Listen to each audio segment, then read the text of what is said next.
In the quiet hallway of a rural police station, an unexpected alarm blared to life. Officers rushed to their posts, scrambling to understand what went wrong. A sturdy iron cage at the far end shook violently. Then, with a loud clang, it swung open. A fully trained police dog, a large and intimidating German shepherd named Brutus, bolted into the hallway. Papers flew. Chairs toppled. Officers shouted for backup. Brutus was known across the department for his power and aggression, especially when nervous or threatened. Everyone instinctively backed away. Everyone except one man. At the far end of the hall stood Mr. Raymond Hall, an 82-year-old volunteer janitor who had worked at the station for decades. While officers screamed for him to run, he didn't move an inch. Instead, he stepped forward. What happened next shocked the entire department and changed the fate of both the dog and the old man forever. Brutus had always been a challenge. Strong, reactive, and unpredictable around strangers. He had been brought in for retraining after a traumatic rescue mission. The station kept him in a reinforced training cage to prevent unwanted incidents. Mr. Holly, on the other hand, was the station's gentle soul. A retired librarian, widowed and living alone, he volunteered at the station to stay connected with people. Despite his age and fragile appearance, he radiated a calm presence that soothed everyone who walked by. He had been cleaning the hallway when the alarm went off, the loud screech piercing the otherwise quiet morning. The officers knew Brutus wasn't just a runaway dog, he was a frightened one. And frightened dogs could be dangerous. But something about Mr. Hale's stillness contradicted the chaos. While others panicked, he simply watched Brutus approach. It was as if he saw something beneath the dog's fear that others couldn't. Brutus skidded to a stop just a few feet away from the old man. His eyes, wild and confused, locked onto the elderly figure who refused to run. Everyone held their breath, waiting for disaster. To everyone's shock, Brutus didn't attack. Instead, he lowered his head slightly, teeth still showing, body trembling. He looked less like a monster and more like a terrified, cornered animal. Mr. Hall, slowly, knelt down, the mop falling from his hands.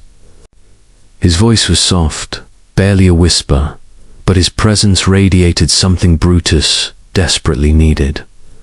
Safety. Officers inched forward, weapons lowered, but ready. But Mr. Hall raised his hand gently, signaling them to wait. Brutus edged closer. The station held its breath. It became clear that the dog wasn't running to cause harm. He was running from something. His collar was frayed, and his fur was damp with sweat. Something had scared him enough to break out of a reinforced cage. And that's when the building shook. A deep, metallic groan echoed from the basement. Dust drifted from the ceiling. Officers exchanged alarmed looks. That sound wasn't normal. Moments later, the lights flickered. The backup generator kicked in. Then the radio crackled. A water heater in the basement had malfunctioned, building dangerous pressure. A rupture was imminent. Realization struck the officers. Brutus had escaped, because he sensed the danger long before they did. He was trying to warn them.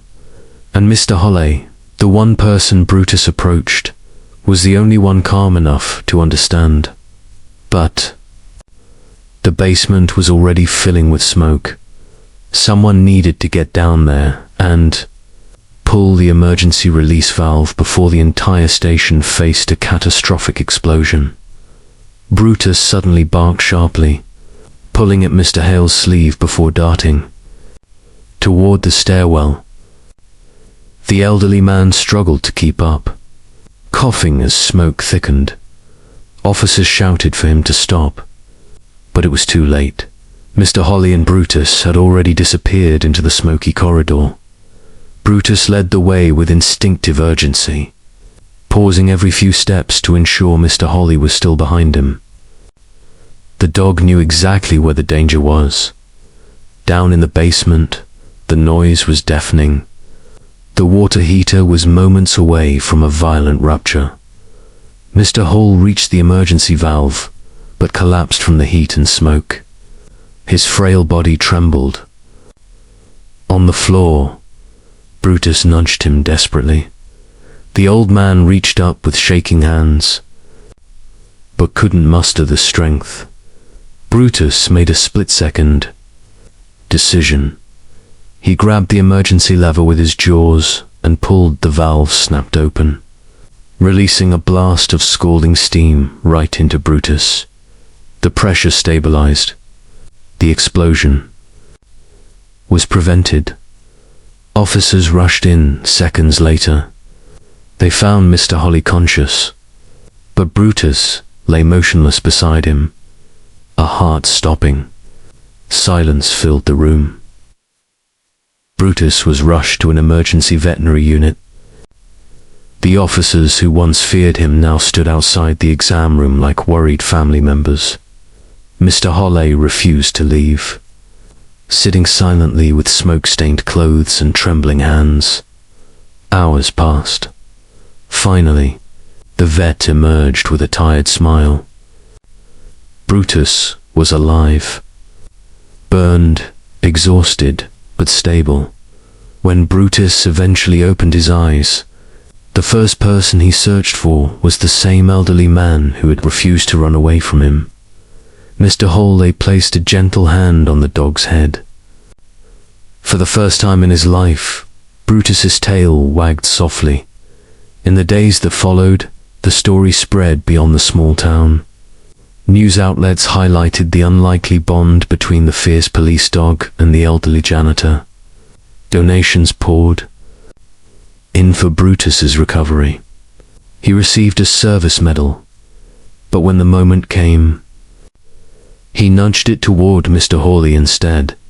Because heroes recognize each other, the station reinforced their cages, upgraded all equipment, and added one more rule to their handbook. Listen to the animals.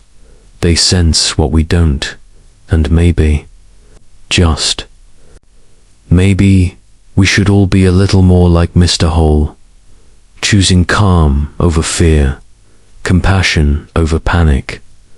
After all, what would you have done if a dangerous dog ran toward you?